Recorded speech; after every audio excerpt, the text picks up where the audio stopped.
Hi, I'm Jo Singer and I'm here to talk about the inappropriate use of ambulances transporting patients to ED when they're non-urgent.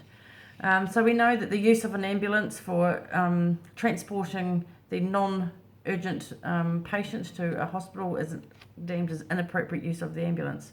That of course has got serious repercussions, not only for the patient that we're transporting, but also for the general public and the paramedics and the ambulance officers on board also.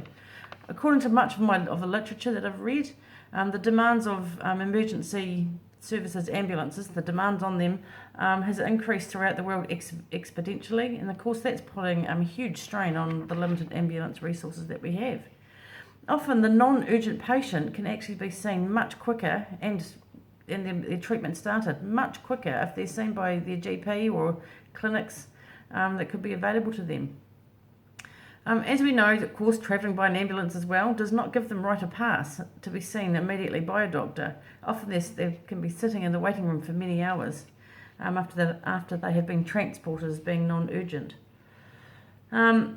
Also, transporting that non-urgent patient is putting a huge strain on the ambulance officers. That's depriving them of their much needed, oftenly, their rest breaks, their study, their sleep. So why do people call for an ambulance in non-urgent medical issues? Well, the appropriate use of an ambulance it's quite often subjective and can be varied from patient to patient, from ambulance officer to ambulance officer, and even from doctor to doctor.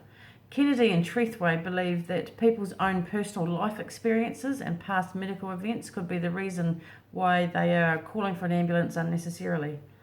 They also suggest that the rise can be explained by higher patient expectations, a sense of entitlement, lack of knowledge of the other medical resources that there are around.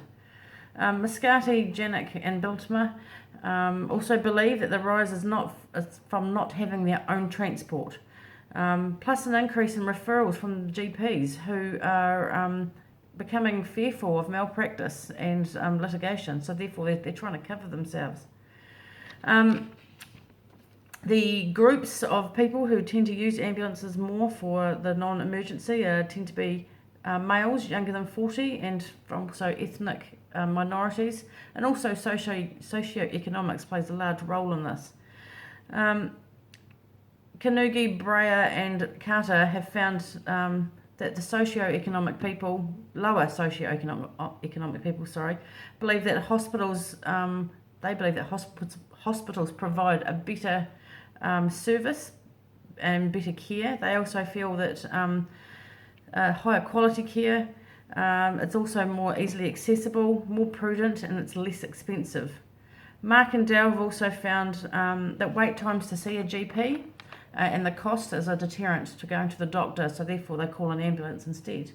So how can we reduce this? Well, I don't think there's any I don't think we can put it down to one thing. I believe that we actually probably need more UCC vehicles available. We need to reduce doctors' wait times and reduce the cost. And I also think we need to do a huge awareness campaign of appropriate use of an ambulance service, via TV or brochures.